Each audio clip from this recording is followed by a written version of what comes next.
కార్యకర్తలు కనిపిస్తున్నారు. సో ఎందుకోసం వచ్చారు? సపోర్ట్ బండి సంజయ్ గారికి సపోర్ట్ గానా? అరే బిడ్డ అన్నాడు, వాడు ఎక్కడున్నాడు? హరీష్ రావు ఎక్కడున్నాడు? మళ్ళీ భయపడి ఎక్కడైనా దాచుకున్నాడా? మళ్ళీ వాళ్ళ మామలాగానే గెస్ట్ హౌస్లో పడుకున్నాడా? మళ్ళీ ఎక్కడున్నాడు అరే బిడ్డ అనేటప్పుడు నాలుక కోస్తామా కోయమా అనేది మా ముందుకు వస్తే తెలుస్తుంది. అది రెండోది. అదేవిధంగా డబ్బులు కరెక్ట్ 18,65,000 ఎవడరా లెక్క పెట్టింది ఆ డబ్బు? ఇప్పటి వరకు లెక్క పెట్టిన గాయాడితో ఎవడరా చెప్పండి. ఆ డబ్బు కౌంట్ చేసింది ఎవడు? అక్కడ ఓడని కూర్చొని బ్యాగు దొరికింది అన్నాడు. ఆ బ్యాగులో కరెక్ట్ 18,65 ఉందన్న ఎవడ ముందుకు తీసుకొచ్చి పెట్టాడు. పోలీసులు చెప్తున్నారు కదా, వాడు ఎవడ లెక్క పెట్టిండు అక్కడ? ఇప్పటి వరకు ఓడన్నా నేను లెక్క పెట్టినా అని చెప్పిన గనుడు ఉన్నాడు అక్కడ ఓడన్నా? అంటే చూసాడా? ఇంకోటి, డబ్బులు బీజేపీ కార్యకర్తలు కరెక్ట్ 5 లక్షలు ఎవడరా కంచి డబ్బులు తీసుకొని పోతుంటా నువ్వు పట్టుకొని కరెక్ట్ 5 లక్షలు ఉన్నాయని చెప్పింది. అంటే ఎవడైతే పెట్టిండో వాడికి తెలుసు కౌంటు. ఎవడైతే తీసుకొని వెళ్తున్నాడో వాడు ఎంత తీసుకెళ్ళిండో వీడు జోకిండు అక్కడ కూర్చొని, వాడు జోకిండ డబ్బులు. అంటే ఇక్కడనే పబ్లిక్ అర్థం కావట్లేదా? నువ్వు బ్యాగ్ పట్టుకొని పోలీసు వాడు బయటకు వస్తున్నాడు. వాళ్ళైతే లెక్క పెట్టలే కదా, లోపల కూర్చొని ఉంటే లెక్క పెడితేనైతే పక్కాగా వీడియో తీయాలి కంప్లీట్గా. నోటీసులు ఇవ్వలే. లీగల్గా పోవాలంటే రఘునందన్ రావు గారిని మించినోడు ఎవ్వడు లేడు. బోన్లో వీళ్ళు నిలబడతారా వాళ్ళు నిలబడతాడా రఘునందన్ రావు చూసుకుంటాడు. అదంతా ఏ కేసులకి దానికి ఆయన భయపడేటోడు కాదు. ఇంకోటి ఏంటంటే ఇంత చిల్లర రాజకీయం హరీష్ రావు దిగిండంటే మాత్రం ఇక్కడనే దిగజారు. బై ఎలక్షన్కి నువ్వు ఎందుకు భయపడుతున్నావు? ఎవరిని చూసి నువ్వు భయపడుతున్నావు అంటే ఇక్కడనే మాకు తెలిసిపోతుంది. మేమెవరం కూడా మా ఇంట్లో మేము కూర్చున్నాం. ఇంకోటి, బీజేపీ కార్యకర్తలు ఎక్కడికైనా స్వచ్ఛందంగా వస్తారు, ఒక్క రూపాయికి కూడా ఆశపడరు.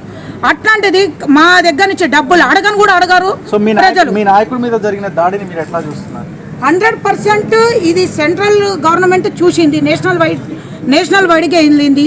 ఓ రీజనల్ పార్టీ పోలీసులని వాళ్ళ చెప్పు చేతులలో పెట్టుకొని అసలు పోలీసులకి ఏం జరుగుతుంది వాళ్ళకి అనిపించట్లేదా? మా యూనిఫామ్కి సిగ్గుపోతుంది అని. వాళ్ళు వేసుకునే యూనిఫామ్ కన్నా సిగ్గు ఉండాలి కదా. ఆ సిగ్గు అనేది బట్టలు వేసుకున్నారా, బట్టలు ఇప్పుకొని హరీష్ రావుకి చేస్తున్నారా?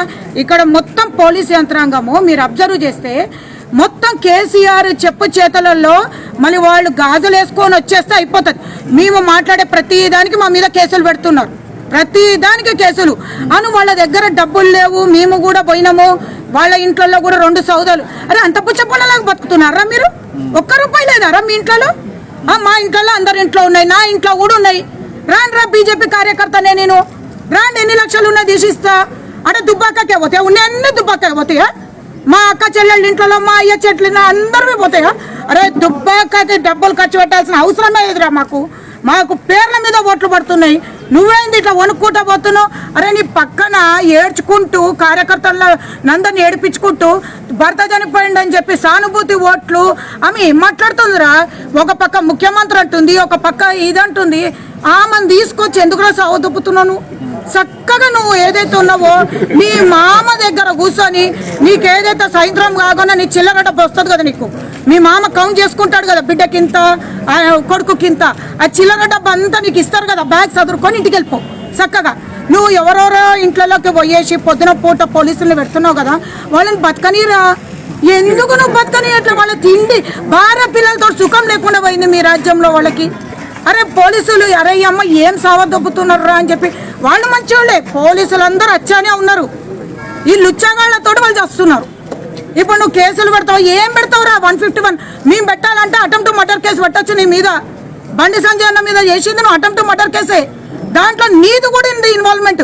నువ్వు చెప్తేనే చేశారు. అరే ఎందుకురా కార్లు ఆపుతున్నావు? మేము అందరం రెడీగా ఉన్నాము. ఎన్ని రోజులు పెడతావు జైళ్ళల్లో? అందరం రెడీగా ఉన్నాం. అరే అవులాగా నీకు ఏ విధంగా చెప్పాలో అర్థం కావట్లేదు. మా అమ్మ తిడుతున్నట్టున్నాడు, ఒరే గెలిచి రాకపోతే నేను చంపేస్తారన్నట్టున్నాడు. ఆ మామకి భయపడి నువ్వు సావకురా ఇక్కడ. ఇప్పుడు చూడు దిష్టి బొమ్మలు దారి పొడుగుతున్న మా అమ్మది కాల్చిర్రు. ఆల్రెడీ మా అరవింద్ అన్న చెప్పేసిండు, అరే కేసీఆర్ బయటికి రాకు, మళ్ళీ దిష్టి బొమ్మ మర్చిపోయి నిన్ను కలుస్తారేమో, నువ్వు జాగ్రత్త అన్నారు. మరి దాన్ని బట్టి నువ్వు అర్థం చేసుకోవాలి ఏంటంటే దిష్టి బొమ్మ ప్లేస్లో నిన్ను కూడా రానికుండా చూసుకో. ప్లస్ అట్లనే కార్యకర్తల్ని అరే అన్నిటికీ రెడీ ఉన్నారా కార్యకర్తలు? సావడానికి రెడీగా ఉన్నారు, చంపడానికి రెడీగా ఉన్నారు. నువ్వు దానికి అన్నిటిని పట్టుకొని ఏం పిక్కో మాకు మేమందరం రెడీ ఉన్నాం.